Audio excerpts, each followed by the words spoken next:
Chemical प्रॉपर्टीचा part start केला होता म्हणून त्याच्यात परत सांगतानाच मी सांगितलं होतं केमिकल प्रॉपर्टी दोन पार्टमध्ये डिवाइड केले, एक म्हणजे लॅबोरेटरी केमिकल टेस्ट आणि दुसरा आहे रेग्युलर केमिकल प्रॉपर्टी. त्यातला पहिला पार्ट जो होता तो आपण परवा बघितला होता लॅबोरेटरी टेस्ट. लॅबोरेटरी टेस्टमध्ये टोटल 4 टेस्ट बघितल्या होत्या. त्यात थेरॉटिकल टेस्ट होत्या, त्याच्यात litmus paper test. Litmus paper identify केलं ॲसिड आहे का बेस आहे, असेल तर ॲसिडिक कॅरेक्टर कसं आहे, समजा बेस असेल तर बेसिक कॅरेक्टर काय असेल, समजा बेस असेल तर न्यूट्रलिटी आहे का, त्याच्यावरून आपण अल्कोहोल फिनॉल सेपरेट केल्या ॲसिड आणि न्यूट्रल कंपाऊंड. त्याच्यानंतर पुढं परत दुसरी एक रिॲक्शन होती त्याच्यामध्ये जर ते ॲसिडिक बिहेवियर असेल तर तो बेस बरोबर ट्रीट होतो का, त्याच्यामध्ये NaOH, NaCO3 दोघांच्यावर रिॲक्शन बघितला. त्यात न्यूट्रल कंपाऊंड अल्कोहोल रिॲक्शन दिली नाही कारण त्याचं कॅरेक्टर जे आहे ते न्यूट्रल आहे त्यामुळे रिॲक्शन दिली नाही. फिनॉलला मात्र वीक ॲसिडिक बिहेवियर असल्यामुळे दोघांच्यासोबत रिॲक्शन दिला. त्यातलं NaCO3 बरोबर रिॲक्शन त्याची झाली नाही, फक्त रिॲक्शन कोणासोबत केली NaOH बरोबर. त्याच्यानंतर तिसरी रिॲक्शन एक बघितली होती, टेस्ट बघितली होती आपण distinguishing test between alcohol and phenol. त्यात मात्र अल्कोहोल आणि फिनॉल आयडेंटिफाय करण्यासाठी आपल्याकडे फंक्शनल ग्रुप सेम होते बघा. त्यावर फंक्शनल ग्रुप सेम असल्यामुळे कसं आहे नेमकं अल्कोहोल कुठला आणि फिनॉल कुठलं हे आयडेंटिफाय करायचं असेल तर त्याच्यामध्ये सॉल्ट एक ॲड केलं होतं आपण ॲक्वॅस फेरिक क्लोराईड. आणि ज्याला सॉल्ट ॲडिशन केली त्यावेळेला ज्या बिकरमध्ये फिनॉल होता त्या बिकरमध्ये आपल्याला कलरेशन मिळालं, त्याच्यामध्ये डीप कलरेशन मिळालं, त्याच्यामध्ये तुम्हाला व्हायलेट, ग्रीन या पर्पल कलरचं सोल्युशन मिळालं. त्याच्यावर आपण हे सांगितलं की त्या बिकरमध्ये फिनॉल आहे, ज्याच्यात कलर चेंज झाला नाही तो फॅक्टर काय असणार आहे अल्कोहोल. अल्कोहोल कंपाऊंड कसं होतं न्यूट्रल. आणि चौथी एक डिस्टिंग्विशिंग टेस्ट बघितली होती सगळ्यात महत्त्वाची, जातानाही मी त्यावेळी सांगितलं होतं पुन्हा बघा. प्रायमरी, सेकंडरी, टर्शरी तिन्ही टाईपचे अल्कोहोल जर आपल्याला दिले असतील तर तेही आयडेंटिफाय करता आले पाहिजेत. आणि त्याच्यासाठी आपण एक स्पेशल कॅटलिस्ट यूज केला होता ल्युकास रिएजंट. ल्युकास रिएजंटकडून रिॲक्शन केल्यानंतर आपल्याला हे आयडेंटिफाय झालं की त्याच्यामध्ये टर्बिड फॉर्मेशन जे टर्बिडिटी फॉर्मेशन जो आहे तो फॅक्टर त्यांनी एक्सप्लेन केला. ज्याला आपण 3 डिग्री 2 डिग्री 1 डिग्री अल्कोहोल घेणार तिन्ही बिकरमध्ये आपण ज्याला ल्युकास रिएजंट म्हणजे काय HCl कॉन्सन्ट्रेटेड HCl आणि ZnCl कंबाईन करून त्याला आपण त्याच्यात ॲड करणार. त्याला आपल्याला अल्किल हलाईड म्हणजे अल्किल क्लोराईड डेरिव्हेटिव्ह मिळेल. पण ते मिळालेला प्रोडक्ट आपल्यासाठी महत्त्वाचं नव्हतं, तर आपल्याला त्याच्यात टर्बिड फॉर्मेशन आपण बघितलं होतं ज्याच्यामध्ये स्ट्रॉंगली टर्बिडिटी इमिजिएटली किंवा इन्स्टंटेनियसली फॉर्मेशन होईल तो 3 डिग्री अल्कोहोल होता. ज्याच्यामध्ये स्लो टर्बिडिटी फॉर्मेशन होईल तो 2 डिग्री होता. आणि ज्याच्यामध्ये टर्बिडिटी जी आहे ती नॅचरल ॲडिशन केल्यानंतर झालेली नाही पण on heating it form turbidity.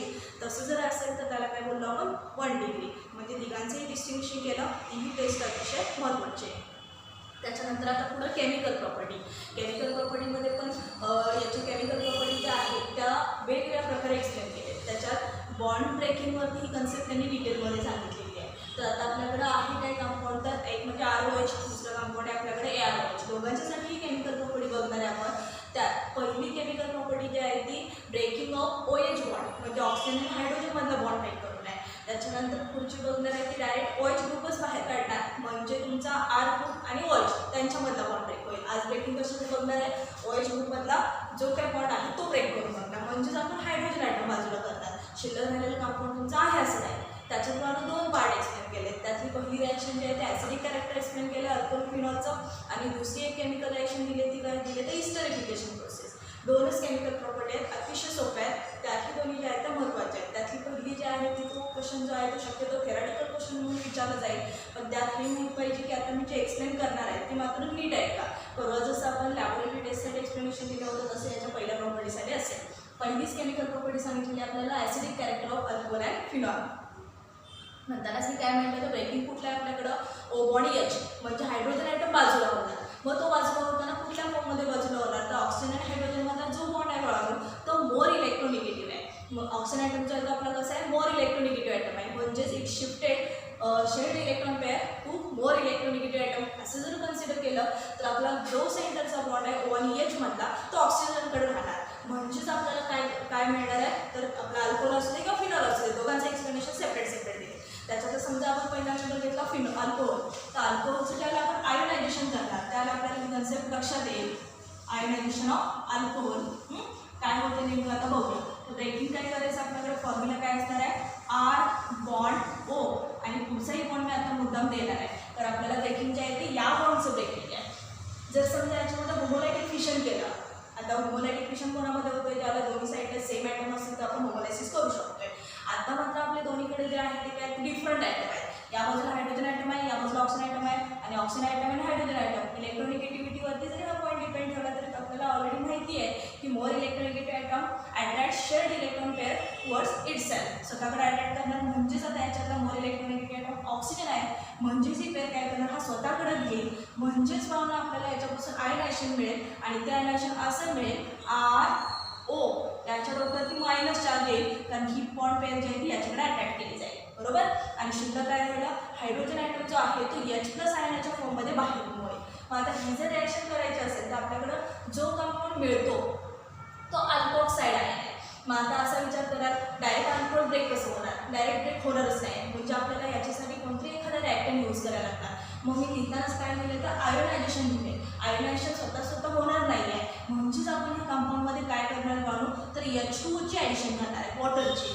समजा H2O ॲड केला तर हा निघालेला H+ आयन याच्यामध्ये कंबाईन होईल आणि आपल्याकडे मिळणार H3O+ आयन. नवीन कंपाऊंड मिळते H3O+ आयन आणि हा कॅटालायटिक प्रॉपर्टी दाखवते म्हणून आपण बऱ्याच रिॲक्शनसाठी घेतलेला आहे. म्हणजे आपण ज्यावेळेला अल्कोहोल घेणार म्हणजे त्याचं ॲक्वस सोल्युशन बनवणार म्हणजे वॉटरमध्ये त्याला अल्कोहोल ॲड करणार, immediately alcohol ionised and it gives two part, एक first alkoxide ion and another one is hydroxide ion. आता हा जो आहे तो हायड्रॉक्साईड आयन म्हणजेच काहीतरी H3O+ आयन. हा वॉटरमध्ये एक हायड्रोजन ॲटम ॲड केला की काय होणार H3O+ आयन. याची मात्र प्रॉपर्टी कशी आहे, कॅटालाइट. कॅटलिस्ट म्हणून आपण तो बऱ्याच वेळेला रिॲक्शनसाठी यूज करतोय. परवाचाच आपण लिथियम ॲल्युमिनियम हायड्राईडच्या रिॲक्शनमध्ये आपण याचा कॅटलिस्ट म्हणून त्याला यूज केला आहे. पुढं हा जो मिळालेला अल्कोऑक्साईड आयन जो आहे याच्या बिहेवियरवरती अल्कोहोलचा ॲसिडिक बिहेवियर एक्सप्लेन होणार. आता हेडिंग टाकताना मी सरळ हेडिंग टाकलेल्या ॲसिडिक कॅरेक्टर ऑफ अल्कोहोल आहे फिनॉल. परवा तर सांगताना आपण हे सांगितलेलं की अल्कोहोल न्यूट्रल आहे आणि फिनॉल जो आहे तो वीक ॲसिड आहे. आणि आजपर्यंत असं काय सांगायला लागेल का उलटं म्हणजे नेमकं काय त्याचे सांगायचं आहे तर दोघांचंही बिहेवियर ॲसिडिक आहे. फक्त ॲसिडिटी एक्सप्लेन कोणाची स्ट्रॉंगली होणार ते आजच्या पॉईंटनं क्लिअर होणार. परवा हे सांगायला लागलं नाही, डायरेक्ट आपण लिटमस पेपर टेस्ट वगैरे बघितले सोडून दिलं. लिटमस पेपर टेस्ट बघताना आपण अल्कोहोलचं क्लिअर सोल्युशन घेतलं होतं आणि त्याच्यात टेस्ट केली होती. आज मात्र मी बनवताना काय केलं सांगितलं मी ॲक्युरेट सोल्युशन बनवायचं म्हणजे मग वॉटरची ॲडिशन केली. ज्याला रिॲक्टरला ॲड केल्यानंतर रिॲक्शन झाल्यानंतर आपल्याला ते बिहेवियर मिळणार आहे. तर आपल्या RNA ची कॉन्सेप्ट ही आहे, the aqueous solution, the whose aqueous solution gives H+ ion are called as acid and whose aqueous solution gives OH- ion are called as base. त्यांच्या कन्सेप्टला जायचं असेल तर आपल्याकडे aqueous solution पाहिजे म्हणजे अल्कोहोल कंपल्सरी वॉटरमध्ये ॲड केला पाहिजे आणि मग आपल्याला ते ॲसिड आहे का बेस आहे सांगितलं पाहिजे. आणि तसं जर असेल तर आता याने H+ आयन रिमूव्ह केला आहे म्हणजे RNAच्या कन्सेप्टला जर विचार केला तर हा मॉलिक्यूल काय झाला ॲसिडिक झाला म्हणजे अल्कोहोलकडे वळणं ॲसिडिक कॅरेक्टर आहे. ह्याला प्रश्न त्याचा ॲसिडिक कॅरेक्टर किती वेळासाठी आहे, कॉन्स्टंटली स्टॅबिलिटी किंवा हा प्रकार जो आहे तो का कॉन्स्टंट आपल्याला तो प्रोडक्ट मिळू शकतो का हे जर बघायचं असेल तर त्याचं एक्सप्लेनेशन जे आहे ते थोडंसं वेगळ्या पद्धतीने दिलं आहे. आता हा जर कंपाऊंड बघितला तर हा अल्कोऑक्साईड आयन जो आहे तो अनस्टेबल आहे. म्हणजेच हा स्टॅबिलिटीला जर बघितला तर त्याला बोललं जातं डिस्टॅबिलिटी ऑर अनस्टेबल असंही म्हटलं तरी चालेल. डिस्टॅबिलिटी म्हणजे अनस्टेबल आणि आतापर्यंतच्या आपल्या कन्सेप्टमध्ये बऱ्याच वेळा हेही आलेलं आलं की आयनिक फॉर्मेशन केलं की कंपाऊंड काय असते अनस्टेबल. आयनिक फॉर्मेशन म्हणून आपण बऱ्याच वेळा स्टडी पण केलेला आहे. तसं आता हाही काय तर अल्कोऑक्साईड आयन आहे. आयनिक कंपाऊंड म्हटलं की काय असणार तो अनस्टेबल. काही क्षणांच्यासाठी फक्त स्टॅबिलिटी देईल, पुन्हा it react with further react with another compound it gives stability. म्हणजे हा परत एखाद्या कंपाऊंड बरोबर एखाद्या मेटल आयटम बरोबर कोण शक्य असेल त्याच्यासोबत ट्रीट होईल आणि हा काय करणार स्टॅबिलिटीकडं बघणार. मग आता आपल्याकडं सोडियम अल्कोऑक्साईड मेंबर आपला जो आहे त्याच्यात सोडियम हायली रिॲक्टिव्ह. मग हा काय करणार चला ॲटमॉस्फिअरमधला सोडियम किंवा ॲटमॉस्फिअरमधला एखादा पॉझिटिव्हली चार्ज आयटम आपल्याकडे अट्रॅक्ट करणार आणि सरळ स्टॅबिलिटी ॲक्वायर करणार. तर तसं जर असेल तर त्याला ॲसिड म्हणता येणार नाही. काय म्हटलं हा असा राहिला तर ॲसिडिक बिहेवियर. पण बोलताना आता मी काय सांगितलं हा असा जास्त काळासाठी राहत नाही म्हणजे अनस्टेबल आहे किंवा त्यालाच काय बोलतात डिस्टॅबिलिटी. मग तसं जर असेल तर हा बाकीचे कंपाऊंडवर ट्रीट व्हायला बघणार आणि जर बाकीच्या बरोबर तो ट्रीट झाला तर तयार होणारा कंपाऊंड तुम्हाला ॲसिडिक बिहेवियर देणार नाही 100%. कारण समजा हा सोडियम बरोबर ट्रीट झाला तर आपल्याला याच्यापासून काय मिळतं म्हणून सांगितलेलं RONA. झालं की सोडियम अल्कोऑक्साईड तयार झाला, स्टेबल पण झाला, सोडियम अल्कोऑक्साईड पण मिळाला. आणि आता असा विचार करा सोडियम अल्कोऑक्साईड ॲसिड आहे म्हणून सांगा शक्यच नाही. आता ते ॲसिडिक बिहेवियर नाही आहे म्हणजे जोपर्यंत हा आयनिक फॉर्ममध्ये आहे तोपर्यंत ॲसिड कॅरेक्टर देईल. दुसरं एक्झाम्पल होतं आपलं फिनॉल. दोघांचं नंतर कंपॅरेटिव्हली स्टडी पण सांगते. दुसरा पार्ट आहे आपला फिनॉल, आयनायझेशन ऑफ फिनॉल. याच्याकडे मात्र थोडीशी कन्सेप्ट वेगळी येते. काय येते त्याचं रिझन आहे त्याच्याकडं. आता काय काय त्याच्याकडे बघू. समजा फिनॉल मेंबर असेल तर पुन्हा रिंग त्याला काय असणार आहे OH. आता ब्रेक कुठला काउंट करायचं मग असं का आपल्याला ब्रेकिंग जे आहे ते कुठलं आहे हे ब्रेकिंग आहे. आता हे काय करणार होमोलायसिस होणारच नाही, डिफरंट आयटम आहे म्हणजेच काय होणार आता हेटेरोलायसिस, म्हणजेच हा बॉन्ड जो आहे तो ऑक्सिजनकडे शिफ्ट होणार. असं जर झालं आणि समजा त्याच्यामध्ये आपल्याला ॲक्वा सोल्युशन बनवायचं असेल वॉटर ॲड केला it immediately gives phenoxide ion plus H3O plus ion. आता मिळालेला मेंबर जसा अल्कॉक्साइड आयन होता तसा हा नवीन मेंबर मिळाला फिनॉक्साइड आयन. आता हाही मेंबर जो आहे तो कसा आहे स्टेबल अनस्टेबल काय काय आता बघू. याच्याकडे जर बघितलं बघू तर डबल बॉन्ड कॅरेक्टर आहे. सगळ्यात महत्त्वाचं म्हणजे त्याच्याकडे डबल बॉन्ड कॅरेक्टर आहे. डबल बॉन्ड कॅरेक्टर आहे त्यामुळे रिॲक्टिव्हिटी किंवा हा सगळा पार्ट जो आहे तो बऱ्यापैकी स्ट्रॉंग एक्सप्लेन होतो. आता याच्यात जर बघितला तर याला मी सरळ सरळ सांगितलं तो अनस्टेबल आहे म्हणून. हा मात्र फुल स्टेबल आहे त्यामुळे याचं बिहेवियर नेहमीच आपल्याला ॲसिडिक मिळेल. वरचा मात्र ॲसिड एका स्पेसिफिक कंडिशनला कॅरेक्टर दाखवेल पण हा मात्र कंपल्सरी ॲसिडिक बिहेवियर दाखवू शकतो, रिप्रेझेंट करू शकतो. याचा अर्थ आपलं पाठीमागचं लिटमस पेपरची टेस्ट वगैरे त्याच्यावरून पण कन्फर्म हा ॲसिड होता. आता आज पुन्हा एकदा परत त्याचा ॲसिडिक बिहेवियर कन्फर्म होईल. हा ॲसिड का असणार आहे त्याच्याकडे बाबा रेझोनन्स ॲक्टिव्हिटी आहे आणि ऑलरेडी आपल्याला रेझोनन्स फॅक्टर माहिती आहे. आता परत एकदा पुन्हा रेझोनन्स ॲक्टिव्हिटीमध्ये याचं एक्सप्लेनेशन काय आहे ते बघूया. ज्याला आपल्याकडे डबल बॉन्ड कॅरेक्टर असेल त्याला आपल्याला हा रेझोनेटिंग फॅक्टर स्टडी करता येतो आणि ज्याला रेझोनन्स एखाद्या कंपाऊंडचे मिळत असतील तर आपल्याला त्याला कुठल्याही म्हणजे ऑर्थो पॅरा मेटा कुठल्याही कंडिशनला जर चार्ज राहत असेल तर ते कंपाऊंड काय असणार आहे स्टेबल, कारण त्याला तुम्ही कुठेही बॉन्ड तयार करू शकताय. आणि हे रेझोनन्स ॲक्टिव्हिटी कधी येते एखाद्या कंपाऊंडकडं ज्या वेळेला त्याच्याकडं लोन पेअर कन्सेप्ट असते तेव्हा. आणि बघा ना आता किती सोपं झालं. हा जर बॉन्ड याच्या ऑक्सिजनकडे शिफ्ट होत असेल तर आपली इलेक्ट्रॉन पेअर आली त्यामुळं ऑक्सिजनला मायनस चार्ज म्हणजेच काय असणार आहे एक पेअर असणार इलेक्ट्रॉन पेअर. ती इलेक्ट्रॉन पेअर आपण शिफ्ट करून रेझोनेटिंग ॲक्टिव्हिटी बघू शकतोय आणि जर त्याला रेझोनन्स मिळत असेल तर कंपाऊंड फुल्ली स्टेबल असणार. म्हणजेच असं झालं बाळांनो phenoxide ion more stable than alkoxide ion. बरोबर, म्हणजे त्याचा अर्थ अल्कॉक्साइड आयन जो आहे तो अनस्टेबल आहे, फिनॉक्साइड आयन जो आहे तो स्टेबल आहे. आणि स्टॅबिलिटी काय असणार आहे ड्यू टू रेझोनन्स ॲक्टिव्हिटी. एका शब्दात एका वाक्यात कंप्लीट झालं. आता जर याला रेझोनन्स ॲक्टिव्हिटी आहे तर ती रेझोनन्स ॲक्टिव्हिटी कशी आहे काय आहे बघूया. तर याचे रेझोनन्स जे आहे ते रेझोनन्स आपल्याला ड्रॉ करता आले पाहिजे, ते सांगता आले पाहिजे.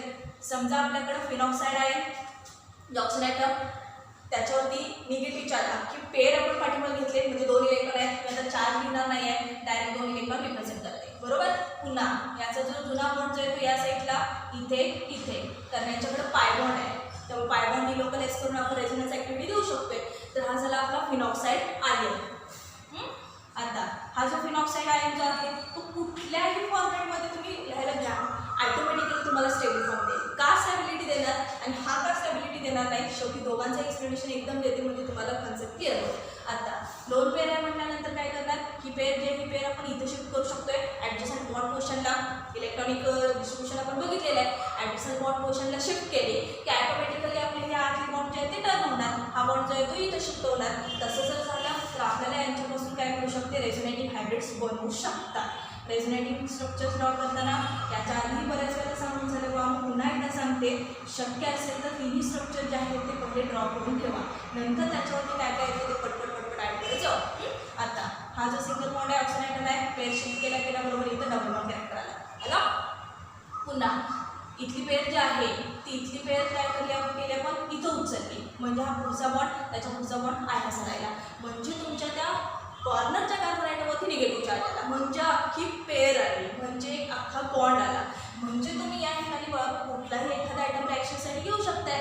मग तो ॲटम चेन घेणार आहे असं नाहीच आहे.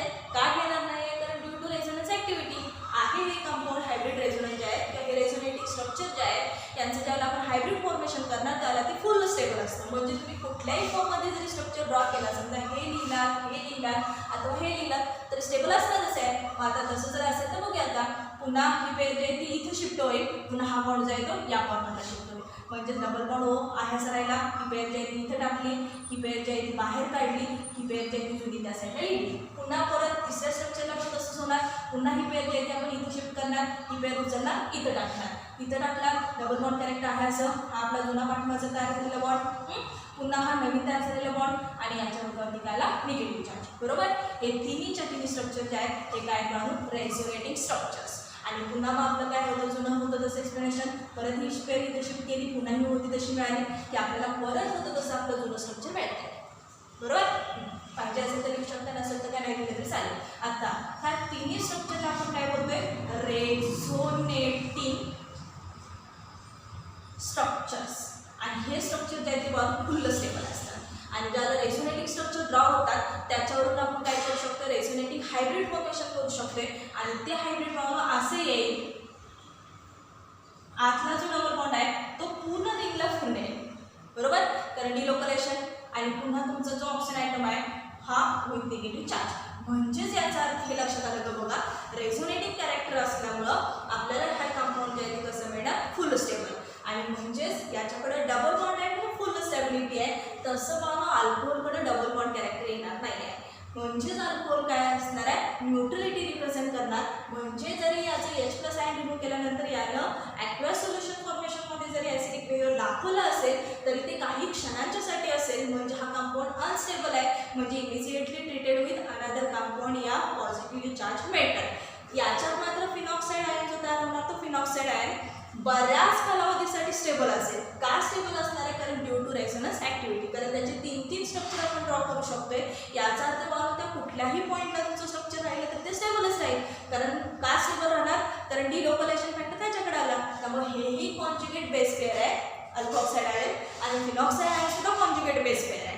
पण असं असलं तरीही फिनॉल मात्र ॲसिडिक कॅरेक्टर फुल्ली रिप्रेझेंट करेल आणि अल्कोहोलकडे मात्र थोडंसं स्टॅबिलिटी काय असेल, लूज असेल. समजलं. दोघांच्यामध्ये एक मेन फॅक्टर म्हणजे डबल बॉन्ड कॅरेक्टर. डबल बॉन्डमुळे रेझोनन्स ॲक्टिव्हिटी आली. रेझोनन्स ॲक्टिव्हिटी असेल तर कंपाऊंड स्टेबल असेल. म्हणजेच फिनॉक्साईड आयन स्टेबल झाला. आणि ज्याच्याकडे डबल बॉन्ड कॅरेक्टर नसेल, ज्याला डिलोकलायझेशन फॅक्टर नसेल, तो स्टॅबिलिटी जी आहे ती थोडीशी कमी करेल. म्हणजे अनस्टेबल म्हणायला काय हरकत नाही. इमिजिएटली हा ट्रीट होणार, तो मात्र ट्रीट होणार नाही आहे. हे झालं acidic character of alcohol and phenol. समजलं. काय शंका, दोन्ही याच्यामध्ये रेझोनेटिंग स्ट्रक्चर काढून जसं नोट्समध्ये दिले ते सगळं एक्सप्लेन करा. थेरॉटिकल क्वेश्चन जरी आला तरी आपल्याला ते सांगता आलं पाहिजे. त्याच्यानंतर पुढं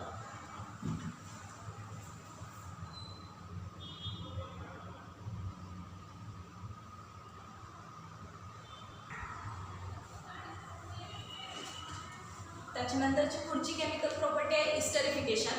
मग जे सांगितलं, दोन रिॲक्शन सांगितलेत आपल्याला. इस्टरिफिकेशनमध्ये प्रोसेस हेडिंग कसं आपल्याला इस्टरिफिकेशन पहिले त्याच्यामध्ये डेफिनेशन वगैरे हे सांगणं गरजेचं आहे. तर डेफिनेशनमध्ये काय सांगितले बघा, alcohol react with carboxylic acid, it give special compound, this compound are called as ester and the process of phenomenon is called as esterification. म्हणजे अल्कोहोल आणि कार्बोक्सिलिक ॲसिड या दोघांची रिॲक्शन झाल्यानंतर जो प्रोडक्ट मिळतो त्याचे नेम आहे आपली इस्टर, आणि त्या प्रोसेसला काय म्हटलं त्याने इस्टरिफिकेशन. तसंच आपण ॲसिडिक अनहायड्राइडपासून पण इस्टर फॉर्मेशन करू शकतोय आणि ॲसिड क्लोराईडपासून पण इस्टर फॉर्मेशन करू शकतोय. सगळ्यात महत्त्वाचं म्हणजे तिन्हीच्या तिन्ही डेरिव्हेटिव्ह जे आहेत ते ॲसिड डेरिव्हेटिव्ह आहे. पहिलं जे आहे ते स्पेशल कार्बोक्सिलिक ॲसिड आहे, दुसरं जे आहे ते ॲसिडचंच दोन मॉलिक्यूल कंबाईन करून ॲसिडिक अनहायड्राइड बनवले, तिसरं जे आहे ते ॲसिडमधला hydrogen atom replace by chloride atom, त्याच्यापासून काय बनवलं ॲसिड क्लोराईड. तिन्ही फंक्शनल ग्रुप आपल्याला माहिती आहे. ज्याला फंक्शनल ग्रुप शिकवले होते त्याला मी हेही सांगितलं होतं, या तिघांची फॅमिली नाही आहे. म्हणजे या कार्बोक्सिलिक ॲसिड फॅमिली आहे, याची आणि याची फॅमिली नाही आहे. त्यांच्यात जी एक्झाम्पल आपण फंक्शनल ग्रुपला दिली होती बाळांनो, आठवते का बघा. तीच एक्झाम्पल आपल्याला इथं बघायचे आहेत. एक म्हणजे ॲसिडिक अनहायड्राइड, दुसरा जो आहे तो ॲसिड क्लोराईड. मी तिघांचेही रिॲक्शन जे आहे ते ॲट अ टाइम देणार आहे. तिघांचे प्रोडक्ट बाय प्रोडक्ट सगळं जनरल रिॲक्शनमध्ये आधी व्यवस्थित सांगते. आणि दोन्ही ह्याच्यामध्ये, कारण अल्कोहोल बरोबर पण रिॲक्शनमध्ये फिनॉलसोबत पण होते, दोघांच्यामध्येही एक्झाम्पल टाकून एक्सप्लेन करते. तर आता पहिलं सगळ्यात महत्त्वाचं जनरल रिॲक्शन फॉर अल्कोहोल. पहिला आपण अल्कोहोलसाठी केमिकल प्रॉपर्टी बघूया. अल्कोहोल म्हटलं की फॉर्म्युला येणार बाळो ROH. आणि आपल्याला ब्रेकिंग करायचं आहे तर इथं हा पॉईंट जो आहे तो ब्रेक केला पाहिजे. म्हणजेच आपला हायड्रोजन ॲटम जो आहे तो रिमूव्ह झाला पाहिजे. प्लस समजा त्याच्यामध्ये कार्बोक्सिलिक ॲसिड टाकलं तर RC double bond OH, carboxylic ॲसिडचा जनरल फॉर्म्युला. समजा त्याच्यामध्ये ॲसिडिक अनहायड्राइड टाकलं तर RC double bond OC double bond OR, हा ॲसिडिक अनहायड्राइडचा फॉर्म्युला. समजा त्याच्यामध्ये ॲसिड क्लोराईड टाकलं RC डबल बॉन्ड OCl. बरोबर. आता RC डबल बॉन्ड OCl टाकलं तरी चालेल. RC double bond O, C double bond OR, acidic anhydride टाकला तरी चालेल, कार्बोक्सिलिक ॲसिड टाकलं तरी चालेल. म्हणजे हा जो मेंबर आहे तो ॲसिड. आता नोमेनक्लेचर जे आहे ते सांगितले मी, पुन्हा जरासं लिहिते बघा. हा ॲसिडिक अनहायड्रेट आहे, हा ॲसिड क्लोराईड डेरिव्हेटिव्ह आहे आणि हा जो आहे तो आपला कार्बोक्सिलिक ॲसिड. आता रिॲक्शनमध्ये काय सांगणार आहे की तिन्ही रिॲक्शन एकदम सांगणार आहे, तिघांचे प्रोडक्ट जे आहेत ते सेम आहे. लिहिताना मात्र अजिबात चुकायचं नाही, कारण याचा प्रोडक्ट मिळाल्यानंतर एक छोटीशी कन्सेप्ट आहे जी पेपर चेक करताना क्लिअरली चेक केली जाईल. आणि त्या ह्याच्यावरती जर समजा प्रोडक्ट असं आता ते लिहिल्यानंतर लक्षात येईल दोन्ही बाजू सेम आहेत म्हणून त्याला काय पण लिहिलं तर चालते असं म्हणाल, तसं चालणार नाही आहे बरोबर. तर आपण ब्रेकिंग कुठलं बघायला लागले, O बॉन्ड H म्हणजे RO ग्रुप तसाच राहणार, अल्कोक्साईड ग्रुप तसाच राहणार आणि हायड्रोजन ॲटमच्या जागी हे कंपाऊंड काय होणार आहे, ॲड होणार. मग आता ॲड होताना नेमकं कशी रिॲक्शन होणार, काय होणार, व्यवस्थित रिॲक्शन बघा. मी ब्रेकडाऊन करून वगैरे दाखवणार आहे, व्यवस्थित थोडंसं बघा. आता तिन्ही रिॲक्टंट जे आहेत ते मी ॲटम एकाच वेळेला दिलेले आहेत. त्यातल्या पहिल्या दोन रिॲक्शन ज्या आहेत त्या रिव्हर्सिबल आहेत. एक म्हणजे त्या फॉरवर्ड डायरेक्शनला पण जातील, पुन्हा रिव्हर्स रिॲक्शन पण देतील. आणि तिसरी रिॲक्शन जी आहे ती मात्र कशी आहे, इरिव्हर्सिबल रिॲक्शन आहे. त्याच्यासाठी मात्र catalytic property in presence of pyridine. Pyridine हा कॅटॅलिस्ट यूज केला आहे. आता लिहिताना काय काय लागणार आहे सगळं मी लिहिणार आहे. रिव्हर्सिबल म्हणजे रिव्हर्सिबल आहे येणार. दुसरी रिॲक्शन जी आहे ती काय सांगितलं, रिव्हर्सिबल आहे. तिसरी रिॲक्शन जी आहे ती मात्र काय सांगितलं मी, इरिव्हर्सिबल आहे. आणि कॅटॅलिस्ट काय सांगितलं मी, पिरिडिन. पिरिडिनच्या प्रोसेसमध्ये रिॲक्शन होईल. आता रिॲक्शनमध्ये सरळ सरळ काय सांगितले, OH ब्रेकिंग म्हणजे आपण कंपाऊंड जे इथून ब्रेक होणार, तसंच सेम काय होणार या साईडला. आता या साईडचा हायड्रोजन ॲटम आणि याच्यामधले OH, याच्यातलं काय निघते बघू, याचं काय निघते बघूया. आता सरळ सरळ कंपाऊंड जे आहे ते काय होणार आहे, तर इथून ब्रेक होणार आहे. सरळ ह्याच्यातला OH आणि हायड्रोजन ॲटम असं काय काय होणार, वॉटर मॉलिक्यूल म्हणजे हा हायड्रोजन ॲटम आणि हा OH ग्रुप असं सरळ काय होणार, वॉटर मॉलिक्यूल ब्रेक होणार. शिल्लक राहिलं R bond C double bond O आणि त्याला पुढे काय असणार आहे, O आणि R. म्हणजेच फॉर्म्युला मिळताना असा मिळणार RC डबल बॉन्ड O आणि R. बरोबर. सरळ सरळ कंपाऊंड ब्रेक केलं आणि हा मॉलिक्यूल जो आहे तो पुढच्या साईडला ॲड केला. पाहिजे असेल तुम्हाला उलटं लिहायचं असेल उलटं लिहा. हा OH आणि H दिसतोय, सरळ सरळ बाहेर लिबरेट. इस्टर मिळालं. फॉर्म्युला इस्टरचा बरोबर आहे ना, RC double bond O R. Ester derivative मिळालं प्लस त्यात रिमूव्ह काय केलं आपण, H2O. Second molecule. आता परत आता ब्रेकिंग करताना याच्यात त्या साईडने ह्या साईडला दोन्ही साईड ज्या आहेत त्या सेम आहेत, पण मध्ये एक ऑक्सिजन ॲटम आहे. याचं ब्रेकिंग करताना मी याच्या आधी शिकवलं होतं, ब्रेकडाऊन जे होणार ते थोडंसं काय होणार, वन साईड ब्रेकिंग होणार. म्हणजे एकतर एक ऑक्सिजन ॲटम इकडे येईल नाही तर तिकडे येईल. आत्ता ब्रेक करताना तो एक साईडला कुठल्याही बाजूला घ्या. आता मी या साईडला ठेवला आहे, पुन्हा या बाजूचा हायड्रोजन ॲटम आणि हा इकडं ग्रुप मोजा RC डबल बॉन्ड O आणि हा याचा H. मग असं रिमूव्ह होणार, ॲसिड तयार होणार. शिल्लक काय राहिलं, RC डबल बॉन्ड O बरोबर. एवढं स्ट्रक्चर शिल्लक आहे. पाठीमागे त्याला काय जोडून आपलं OR प्लस त्यातनं काय रिमूव्ह होणार, RC double bond OH carboxylic acid. आता हे जे स्ट्रक्चर आहे हे स्ट्रक्चर घेताना RC डबल बॉन्ड O जोडा, इस्टर तयार झालं. शिल्लक राहिलं RC डबल बॉन्ड O. असं केला तरी चालेल, वाटलं मुलांना नाही नाही ह्या साईडने ब्रेकिंग नाही करणार आहे, इथं ब्रेकिंग करणार आहे, बिंदास करा. समजा इथून ब्रेकिंग जरी केला तरी RC डबल बॉन्ड O आणि H जोडा, ॲसिड तयार होईल. RC double bond OR ester तयार होईल. पुढं याच्यात पण सेम तसंच, याच्यातला हायड्रोजन ॲटम आणि हा क्लोरीन ॲटम कंबाईन होणार. म्हणजे यातला हा मॉलिक्यूल बाहेर काढला आपण, यातला Cl ॲटम बाहेर काढला, याच्यावर कंबाईन केला Cl निघते. पुन्हा RC डबल बॉन्ड O आणि इकडचं पुन्हा O आणि R प्लस रिमूव्ह काय झालं, HCl. तिन्ही डेरिव्हेटिव्ह जे आहेत ते बनवून काय इस्टर. तिघांचे फक्त बाय प्रोडक्ट जे आहेत ते डिफरंट आहेत. पहिल्यामध्ये वॉटर रिमूव्ह झालं, दुसऱ्यामध्ये काय मिळते, acid derivative carboxylic acid derivative मिळणार, तिसऱ्यात हायड्रोक्लोरिक ॲसिड. आता हे झालं जनरल रिॲक्शन. तिन्ही रिॲक्टिव्ह मी एकदम लिहिली, तिघांचे प्रोडक्ट सेम, फक्त बाय प्रोडक्ट मिळताना जो राऊंड केला आहे तेवढा पार्ट त्या पार्टमधून रिमूव्ह होणार. रिमूव्ह होताना हे लक्षात आलं असेल, जे काय आपले रिॲक्टंट आहेत त्या रिॲक्टंटमधला फक्त RC डबल बॉन्ड O एवढाच फंक्शनल ग्रुप आपल्याला पाहिजे, कारण आपल्याकडे RO म्हणजे अल्कोक्साईड आहे ऑलरेडी आपला तयार आहे. आता काही जण काय म्हणतात बघा, समजा याचा OH काढला याचा H काढला, काय फरक पडणार आहे, असं ना. पण बाबा लिहिताना सगळ्यात महत्त्वाचं म्हणजे ब्रेकिंग आपलं इथं आहे, त्यामुळं आपल्या अल्कोहोलवरती फोकस पाहिजे आणि मग रिॲक्टंटमधला तुमचा जो मॉलिक्यूल असेल तो रिमूव्ह करा. म्हणजे लिहितानाही ते व्यवस्थित आलं पाहिजे, समजलं पाहिजे. फार फार तर तुम्ही ह्या ऑक्सिजन ॲटमशी रिलेटेड तुम्हाला एखादं स्पेशल काहीतरी रिॲक्शन रिप्रेझेंट करण्यासाठी समजा डॅश किंवा डॉट काय यूज करणार असाल तरी चालेल, पण लिहितानाच केअरफुली लिहायचं की आपल्याला ब्रेकिंग जे आहे ती इथून पाहिजे, म्हणजे एच फक्त बाजूला होणार, म्हणजे हे सगळंच्या सगळं आणि शिल्लक राहिलं तुमचं कंपाऊंड. ॲड होऊन काय मिळणार इस्टर. समजलं. हे झालं अल्कोहोलसाठी. सेम तशीच रिॲक्शन येणार प्रॉब्लेम AR फिनॉलसाठी, म्हणजे पुन्हा फिनॉलसाठी पण सेम तसंच, फक्त जिथं जिथं तुमचा आर आहे, कुठला आर तर या साईडचा प्रश्नच नाही कारण हे रिॲक्टंट सेमच आहे, फक्त जिथं जिथं तुमचा आर होता तिथं फक्त बाळगून ए येणार. अगदी आहे असंच, कारण आपण आर ओ त्या बाजूला ॲड केला आहे, म्हणजे आपला हा आर ओ ग्रुप जिथं होता तिथं ग्रुप काय ना ए आर. झालं. एकदम सोपं आहे, काही अवघड नाही. फक्त बनताना इस्टरचं नोमेनक्लेचर मात्र चेंज होणार. ज्याला तुमचा AR ग्रुप असेल आता एक्झाम्पलमध्ये टाकणार नोमेनक्लेचर तेव्हा समजेल. जनरल रिॲक्शनमध्ये काय शंका, एकदा टाकलं आर एकदा टाकलं AR. आता एक्झाम्पल जे आहे ते एक्झाम्पल बघताना इथेनॉल मिथेनॉल जे कुठले असतील ते सगळे डेरिव्हेटिव्ह यूज करू शकताय. ॲसिड पण यूज करताना किंवा जे रिॲक्टंट जे यूज करणार ते सुद्धा व्यवस्थित थोडंसं टाका.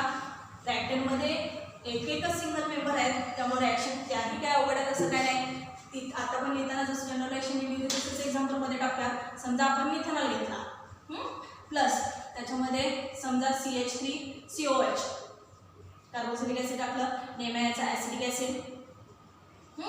दुसरं CH3C double bond OC double bond OCH3, नेमॅयाचं ॲसिटिक अनहायड्राइड. तिसरा मेंबर टाकला CH3C double bond OCl acid chloride. Name पण तेच आहे, फंक्शनल ग्रुपचं नेम पण तेच आहे.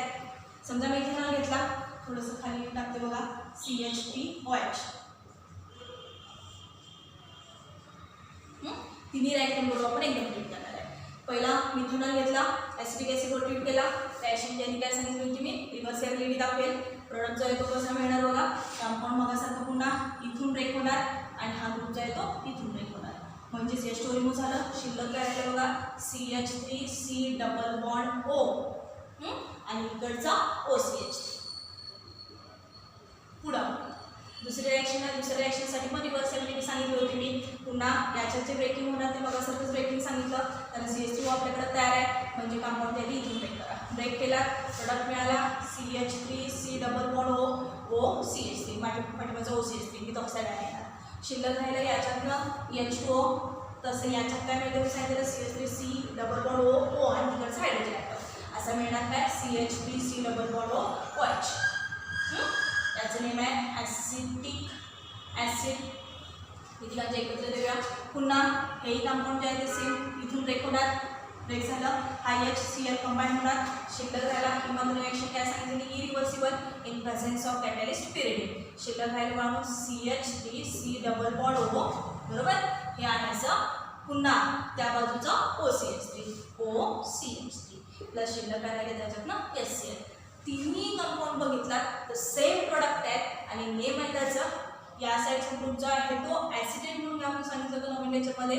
पुढचा जो आहे तो मिथिल ग्रुप, म्हणजेच नोमेनक्लेचर मिळताना काय मिळणार मिथिल ॲसिटेट. सगळ्यांचे नेम सेम, प्रोडक्ट सगळ्यांचं सेम मिळणार कारण रिॲक्टंट आपले काय सेम. काय शब्द. आता राहिला प्रश्न कशाचा, रिॲक्टंट आहे असेच. दुसरं एक्झाम्पल काय सांगितले मी C6H5OH फिनॉल डेरिव्हेटिव्ह. पुन्हा आपला हायड्रोजन ॲटम रिमूव्ह होणार, म्हणजेच मग सांगितलं तसं आता काय होणार कंपाऊंड जे कंपाऊंड कसं येणार बघा CH3C डबल बॉन्ड O आहे असा आणि CH3 ग्रुपच्या ऐवजी इथं काय येणार C6H5. ओके. पुन्हा परत CH3C double bond O C6H5.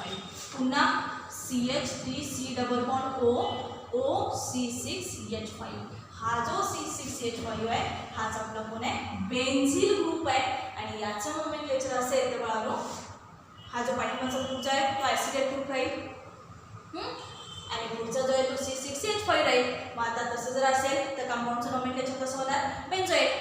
मग आता बेन्झोएट कसं तर इथिल ग्रुप आहे इथिल बेन्झोएट. म्हणजे आहे असं सगळं बाय प्रोडक्ट वगैरे सगळं सेम, रिॲक्टंट साईड सगळी सेम, फक्त जिथं तुमचा आर ग्रुप होता अल्कोहोलमधला तिथं तुमचं डायरेक्टली काय ना बेन्झोएट.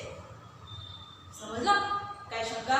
त्यामुळं लिहिताना मी आता 2 पेन व्यवस्थित दिले, लिहिताना 2 वेळा एक्झाम्पल नोट्समध्ये दिले, फक्त नोट्समध्ये थोडंसं इकडं तिकडं काहीतरी झाले बाळांनो, बॉन्ड ब्रेकिंग बघा, शिकवताना मी आता सांगितले त्याच्यावरती फोकस करा आणि ते प्रोडक्ट जे आहे ते थोडेसे चेंज करा. रिॲक्शनमध्ये थोडंसं बॅलन्सिंग फॅक्टर नाही आहे, तो फक्त व्यवस्थित करत करा. समजलं? एक म्हणजे तो अल्कोहोल बरोबर पण तिन्ही रिॲक्टर रिॲक्ट होणार आणि फीड ऑफ होणार. काय शंका? ब्रेकिंग जे आहे ते सेम आहे, ॲडिशन किंवा सबस्टिट्यूशन रिॲक्शन किंवा रिप्लेसमेंट जे आहे ते सेम, तिन्ही रिॲक्शनला प्रोडक्ट मिळतात सेम. सेपरेट रिॲक्शन त्याचे असे लिहू शकताय, एकत्र जसं मी दिले तसं लिहायचं असेल तसंही लिहू शकताय. अल्कोहोल मिथेनॉल घेतला, समजा वाटलं तुम्हाला इथेनॉल, मी आता क्वेश्चन विचारताना त्याच्यात बाकीचे डेरिव्हेटिव्ह टाकेल, एक्झाम्पल मात्र व्यवस्थित सॉल्व करा.